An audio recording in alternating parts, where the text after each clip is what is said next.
everyone, Sabrina here from Scrappy Tales Crafts, and today I'm going to be playing with alcohol ink. So I did a little bit of shopping on Amazon and I found this Pixis paper, which is supposedly supposed to work with alcohol inks, and it was much more inexpensive than Yupo paper. The sheets are A7 sized and you get 25 in a pack, and I think I spent $10 on it.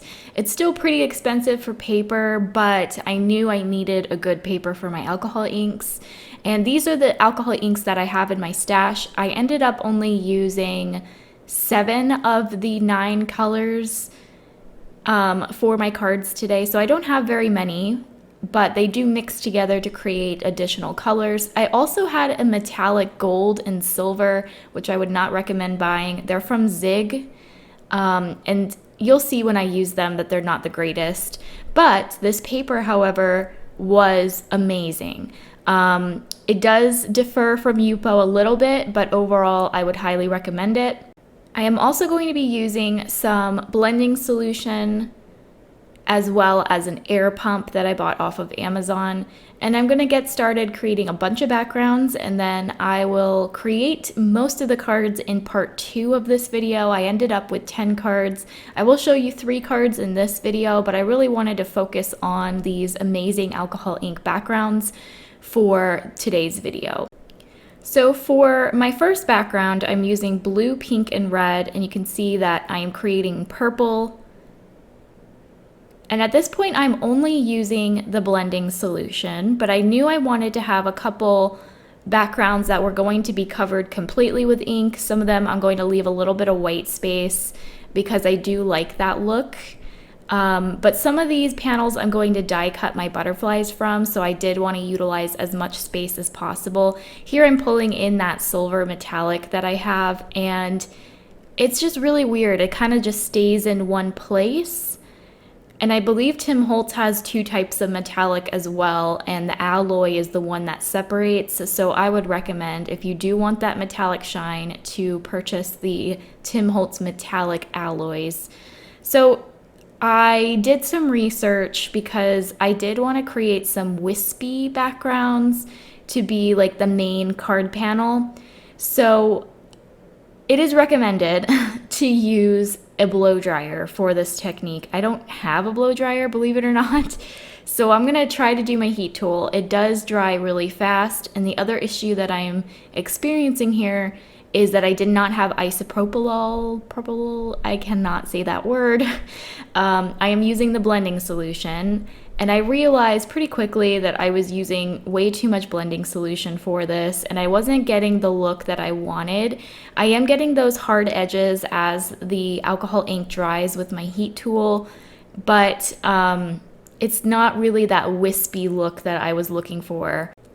It was a little bit difficult to control because it just kind of instantly dried as soon as you put the heat tool on it, and it could be because I'm using a heat tool instead of a blow dryer, but you'll see I'm going to go to the store after a couple backgrounds. I'm like, I need to try this isopropyl, and I end up really enjoy using that, and I didn't have to use quite as much blending solution.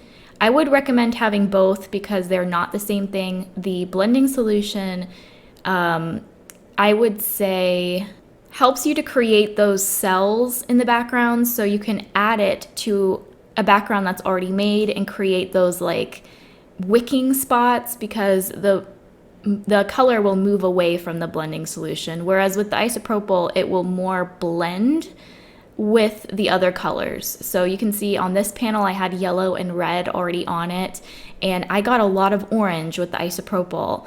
When you use the blending solution, it doesn't mix quite as much. And I would say movement-wise, the blending solution and the isopropyl will make both of the alcohol inks move very well. But I noticed that with the pearlescent alcohol inks, I was not able to move them at all with the isopropyl. I was able to move the regular alcohol inks beautifully, but you'll see this one is a pearl. I already added the isopropyl to the background. I added quite a bit, and it doesn't move quite as much, and I'm not sure why. So personally, I'm not really a fan of the pearls. I don't really care much about the shine. You can see that they also mix very oddly because you can see that gradation. I don't know if it's because my pearls are kind of old. I've had them for about a year now, but I just wasn't a fan. So a lot of these backgrounds, I just flip to the other side and start over, and I will kind of switch back and forth between the alcohol blending solution and the isopropyl. And the only way I found that I could move the pearls is if I just created a blob with a lot of ink, and then I added the isopropyl on top, and then I quickly grabbed my heat tool to create that wispy look. And here I added that gold metallic. Again, it just kind of stays in one spot. So I think this is the last background I use with the metallics because I wasn't a huge fan. But here I'm finally getting that kind of wispy look that I was looking for. I'm not getting those drips that I was before with the blending solution. So here you can see when I add a lot of drops in one spot, I am able to manipulate it. But with the regular alcohol inks, I can just put one drop down and move it quite a bit. And you also have to be really quick with the pearls in order to get them to move. So those were kind of my observations here.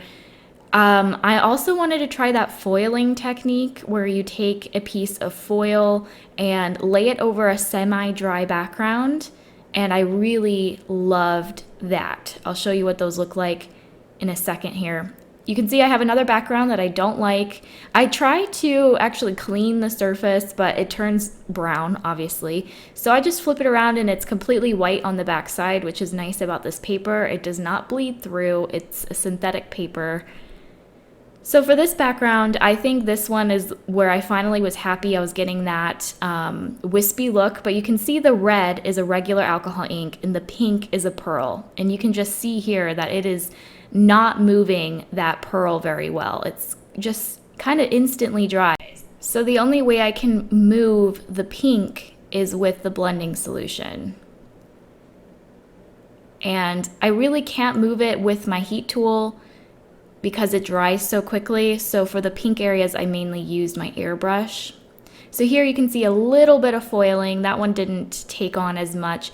It's kind of weird. You have to add the foil at a perfect time. You can't do it while it's too wet or else the alcohol will just stick to the foil, and you can't do it when it's dry because the foil won't stick to the paper. But this one that I just did, I think I let it dry for 2 minutes or so, and I got that really pretty foil. It looks like marble, which is what I really liked about it. All right, so I am on to another panel. I wanted to go from green to blue to pink, and these are the pearls. And you can see the green and the blue mix somewhat okay. They don't wick away as much as I would like, but that pink one just was not moving. And you can see when I start to bring my airbrush in and blow on these pearls, you can see the pearly shine separating from the pigment. So I just am not a huge fan of these. They are pretty when they dry. You do get that pearl, but honestly, I kind of prefer the regular alcohol inks. So you can see at this point, I am switching to the airbrush because that wicking effect just dries too quickly. And I am now mixing with the blending solution to get that wicking that I'm looking for. And this one's pretty much done. It was kind of hard to stop myself with each of these backgrounds, but I knew I had so many sheets that it would be okay to, stop and move on to a new panel. And I found that the ones that I worked on less, I actually liked more. And it's hard because you want to keep adding layers, but you are going to eventually get brown if you add a lot of colors. Another thing I noticed is that I actually preferred the backgrounds where I only used 2 or 3 colors as opposed to like a rainbow of colors, because like I said, the more colors you add, the more opportunities to make brown. And also be wary of complementary colors. So a couple of the backgrounds I flipped over to the back were the ones where I mixed like red and green together and I got brown. So try to mix colors that work well together. So on this panel, I'm using pink and purple. And I think out of all the backgrounds, this one turned out to be my favorite because I got that wispy look that I was looking for with the hard edges and that kind of ethereal look, which I loved oh so much. I did add the silver metallic to this one, and I actually didn't mind it so much because the purple really complemented it, but I am going to cover some of that silver metallic with the pinks to kind of eliminate that harsh blob that the metallics leave. So I'm moving on to my next panel, and this one I kind of wanted to cover completely. I knew I wanted to have a couple rainbow looking butterflies, but you can see I am avoiding the pink and the green. I added the pink to the left and the green to the right. If you use the blending solution, the colors won't mix quite as much unless you use a lot of it. So I will eventually add some green over to the pink area and some pink to the green, but I'm going to sparingly add the blending solution so that they don't overmix. But I will say with the isopropyl, they mix much better. So if you like that look, I would recommend using isopropyl. But if you want the colors to kind of stand on their own and not mix quite as much, use the blending solution. And what I love about the blending solution is that you can create the cells. So if you want to just add a couple dots right on top of this background, it's going to wick away that ink and reveal some of the paper that's underneath. So it's kind of like how distress inks react with water. So it's a really cool effect. And I think that's what a lot of people love alcohol inks for. I didn't do that technique quite as much because my goal was to completely cover these backgrounds or to create those wispy backgrounds. For some of these backgrounds, I am going to use the isopropyl to flick some water splatters, and the isopropyl won't bleach as much as the blending solution, so it's a little bit less noticeable. So here I'm going in with the foil. This one is about like 5 minutes dry. I could have probably done it at 2 minutes. Eventually I will get the right formula and get the prettiest looking backgrounds, but there is some subtle foiling on all of these. So here's the best example. This is pretty much 2 minutes after I blended this background, and look at that. This is probably my second favorite background. This just looks like a true marble. I had to slow down the video so you can see how that looks. I'm using the Gemini foils for this, and some of these are Glimmer foils. This one also turned out really cool. I just love how these backgrounds turned out. They were so much fun. I was intimidated to pull out my alcohol inks because I felt like I didn't have that many to work with. But, you know, they mix and create more colors. And once you're done making one, you're like, ooh, I want to mix these two colors together, or I wonder what these would look like together. So it's a lot of fun.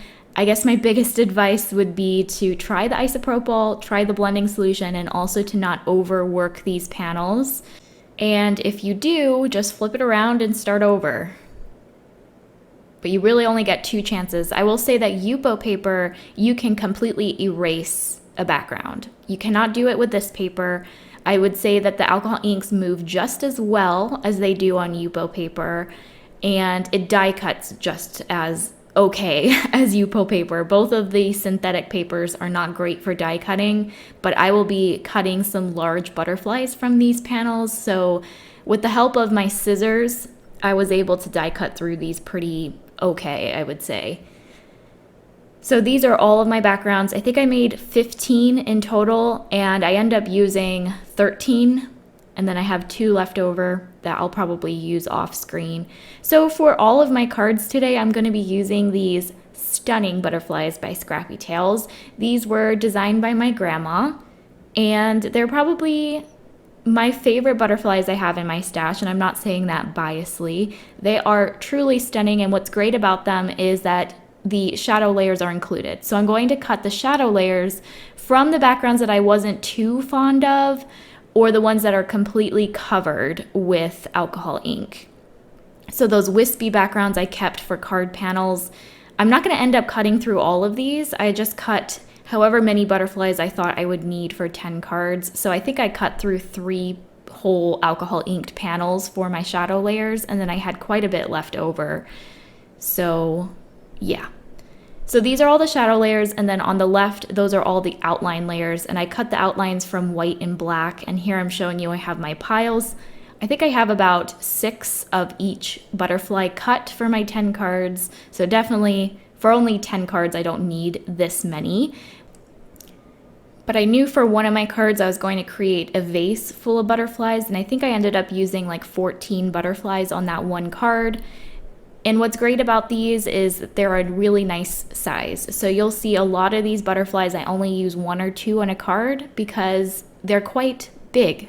They stand on a card very nicely. And obviously I didn't want to take away from those beautiful backgrounds. So I thought that the butterflies would complement those beautiful, artsy, abstract looking backgrounds.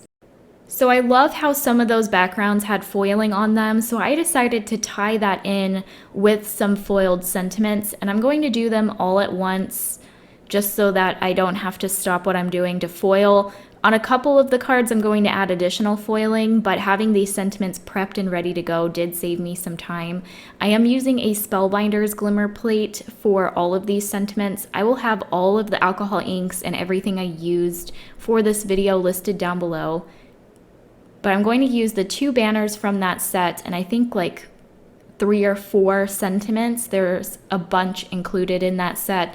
And I know Hobby Lobby recently had a huge 75% off sale on a couple Glimmer plates and die cuts, so I stocked up because I really enjoy using this machine. This is the second time I've used it. If you guys want me to do a full review or a full video on it, let me know. But you can see I am not following the guidebook that comes with the machine that tells you if you have this size Glimmer plate, let it heat up for this amount of time at this temperature. I don't know, like I felt like that was too much work, and this ended up working perfectly for me. So my setting is at the lowest temperature. Again, I'm not bothering with the timer. I'm pretty much just letting the foil sit there for maybe 3 or 4 seconds before adding my paper. And that seemed to work out really well. I didn't get over foiling. And I am using the Spellbinders foils here. I did try to use the foil that came with the machine, and I did find that I was getting over foiling. So I guess if you have the Gemini foils, to follow that guidebook. But these Glimmer ones worked really well, and I prefer them over the Gemini. And you can also clearly use the Glimmer plates on this machine. I ended up getting the Gemini foil press over the Glimmer because I have the Gemini machine, but this is sized for the Gemini Junior. You have to buy an extender plate if you have the full size Gemini, and I will say that it frequently gets stuck in my machine, which freaks me out. There was about 10 minutes of me trying to pull this thing out of my machine, but if you ever get something stuck in the machine, which is very rare because the machine will not take anything that is oversized, So if that does happen, turn the machine off, turn it back on, and then hold the pause button down, and then it will fully go through. But I was really scared that I broke my machine there. That is probably my only critique, is that it really is meant to go inside the Gemini Junior. The extender plate works sometimes, but not all the time. You have to put it in very precisely for it to go all the way through. And eventually I learned what that entailed, and I wasn't getting it stuck anymore, but it was a bit of a scare. So yeah, I just wanted to mention though that if you do have the regular Gemini, that you do have to buy that extender plate. All right, so I'm going to show you the first 3 cards I made for this video. I figured you guys are probably eager to see what I do with those backgrounds.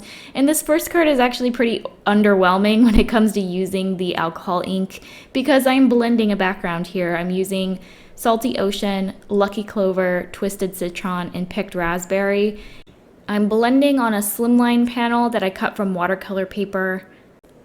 And then I'm going to use the alcohol die cut butterflies on this card. So I am picking colors that match the alcohol inks that I used. And don't worry, I know I don't use a whole lot of the alcohol ink on this first card, but for the next 9, I definitely showcase them a lot more. But it's difficult because those papers that I bought off of Amazon, the faux Yupo paper, is cut to an A7 size. I think you can buy that same brand in 8.5 by 11, but I kind of liked that it was already sized at an A7, but I wasn't able to create slimline cards. You will see in part 2, I do finagle one into a slimline card, so it's not impossible, but I definitely wanted to have a couple slimlines because these butterflies are perfect for slimline cards. So what I did was I cut the largest butterfly in the center and the 2 smaller open butterflies to either side of the large one to create a window from this panel. I'm going to add acetate behind it, and then I'm going to glue my black outlines on top, and I'm just gluing the centers of the butterflies so that their wings kind of pop up. And the acetate allows me to glue these outlines while still popping up this panel. So basically, if I didn't have the acetate there, I would have the open window and I'd have to glue my butterflies to the flat panel while this panel is popped up. So I thought that would look kind of weird. Plus, you guys know I love acetate. It adds a subtle shine if you look at the card closely. So here are a couple of my alcohol shadow layers, and you can see I already added some foam tape behind the background. You can definitely make this into a shaker, but you can actually make a lot of these cards I'm going to show you into shakers because I do use a lot of acetate on these cards. These cards are pretty expensive cards because there's foiling on them, there's alcohol ink, there's acetate, some of them have gold mirror, some have vellum, but I wanted these to look bougie. I don't know how else to say it because that's what these alcohol backgrounds look like to me. They look like art, pieces of art. So I want these cards to really showcase those backgrounds, and I felt like making them into shakers would have been too much. It would have distracted from the beauty. And plus, these backgrounds are very in your face. They're bold, vibrant. I felt like sequins and shimmery bits, well, I will add shimmery bits, of course, but like too much shimmer and iridescent would have been like too much for these backgrounds. I wanted to do them justice and have them be the main focus on all of these cards. Now, this first one, okay, I was a little bit scared to get started with those bold backgrounds, so I played it safe here and used just the alcohol shadow layers for the butterflies, but I still think this looks really beautiful. I love how the ink blending matches the colors on the butterflies. And to embellish this card, I'm going to go in with some gold sequins, and I'm also adding my thanks for all you do sentiment across the center of that largest butterfly. Really pretty, and I love that sentiment just shines. And initially I did not buy the foil machine because I'm like, I can just gold emboss that sentiment, but it is completely different. It is a smooth finish and it's much shinier than an embossing powder. I find that embossing powders are more of a matte finish and these are a true shine finish. So for my second card, I wanted to do some additional foiling. I have this panel, which I did not cut down. This is the full A7 panel. And I'm taking this frame glimmer plate that has a bunch of tiny circles going around a rectangle. And these are meant for A2 sized cards, but I was like, I want to use them. So I added my panel right on top. Now, if you want to make sure that it's completely straight, you can tape the foil and the glimmer plate together. Jennifer actually just released a video showcasing that technique, and that's going to ensure that your panels are going to be foiled completely straight. Nothing's going to be crooked. I decided to live life on the edge and kind of freehand it, and it ended up working for every card except for one, and the one I managed to fix, so yay. I'm going to do the same thing that I did on the first card where I cut the shadow layers directly from the panel, going to add acetate behind, and then I'm going to add foam tape and glue this to an A7 5x7 panel that I cut from gold mirror cardstock. So I did cut the background to be 1/4 inch smaller so that you could see that gold through the butterflies and then also have that gold frame all the way around. Thought that was really pretty. And here's when I say, like, I made these cards super bougie. They just look expensive. And I love how the background looks like marbling with the foil. And I cut those shadow layers from this panel. So I now have an additional butterfly shadow layer that I can use on another card. But I thought the gold peeking through the wings would tie in nicely with that foiled marbled look. And then at the bottom, I'm just going to add You're in My Thoughts and finish this off with a couple gold sequins. And that's it. Very simple card design. Definitely one of my favorites. I love the pink and the red together. All right, so I'm just gonna add that to a card base, and that is going to finish off my second card. For my third card, I wanted to do some stamping and test out whether this paper is good for stamping or not. I think it's more matte than Yupo paper, so it's not quite as glossy. So I thought maybe it would be okay to stamp on, but I didn't want to risk smearing any black ink on this panel, so I'm going to end up using black embossing powder. But before I do that, I want to add that same circle, teeny tiny frame, very dainty, and you can only see it if you look at it very closely, but it does add the most beautiful shine to these cards. And I want to make this a square card, so I did cut it to 5 by 5 inches. And I'm going to use blue foil for this card since there's a little bit of blue on the background. And you want to add your foil pretty face down and then add your paper panel on top. Again, I'm not paying attention to how long the glimmer plate is heating up for. I pretty much give it like 10 seconds and then I add my foil on top. Now this one did overfoil, I'm not sure why, but it just kind of added to that marbling effect, so I didn't mind it. I'm going to place this panel into my Misty and stamp out this large rose image from Rose Petals. This is another Scrappy Tales stamp set, and I really wanted a nice large floral for this card, so I thought this image was perfect. I'm inking it up with Versamark ink. I used my anti-static sock full of cornstarch because I was handling that a lot. And even though it's a matte paper, it's still a little bit slick. So I wanted to make sure that none of my oils were on the paper. Now you can see when I add the powder, I was freaking out because it's everywhere. It's like all over this panel, but you have to give it a good flick. And luckily all that stray powder ended up coming off, which was very revealing. I meant to say relieving. Oh my gosh. I would say it's early in the morning, but it's 10:06. Like there's no excuse for why I'm messing up words. But anyway, I'm going to heat set this image. And then I'm going to pull in 2 butterflies. These are the 2 smallest butterflies of the 6 that I showed. I forgot to mention that there are 3 packs of 2 butterflies. Because I know people have butterflies in their stash. I have over 30, I will embarrassingly admit.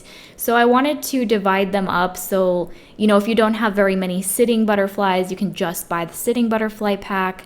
Here I wanted to show you that that panel was warped because I heat set it with my heat tool. So to get it flat again, I run it through my die cut machine. I'm going to do that twice, and that's going to flatten it out quite a bit. And then I'm going to also add a ton of ATG tape to make sure that's completely flat. Right now I'm just gluing the black outline layers to the alcohol ink shadow layers. And this was not planned, but I ended up choosing a pink and a blue butterfly here because it matched my background. And when I added them to the panel, I ended up adding the blue butterfly in the blue area of the alcohol ink background and the pink one in the pink area. So I thought that was kind of a funny coincidence, but it looks really nice. So I'm going to flag my sentiment. This one says, "Thanks for all you do," and I foiled that with the blue foil. And I know it's hard to see that little dot detail in the background, but you can definitely see it in real life because the light hits it very beautifully. I'm going to pop up my 2 butterflies. And then I'm also going to pop up my sentiment. And I do have to fangirl for my grandma here. She drew these butterflies in and they're incredibly lifelike. She drew the eyeballs, the antennas, even the little legs. Like, I'm just amazed by how realistic these look. They're definitely my favorite butterflies in my stash. I know I said that, but they're just so stunning. They hold a card nicely on their own like they did for the first two cards, but they also embellish cards such as this design here where they draw focus to the flower image in the center. So I'm just going to add this to my white card base, and that is going to complete my third card design. So stick around for part 2. It will be posted in the next couple days. They're already made, and I must say I really enjoyed creating all of these cards. They're a work of art. The foiling just steps it up another level. So let me know what you guys think of today's video. I know it's a little bit different. I will have everything I used listed down below. If you haven't yet already, please subscribe to my channel and hit that notification bell so you're notified when I post my next video.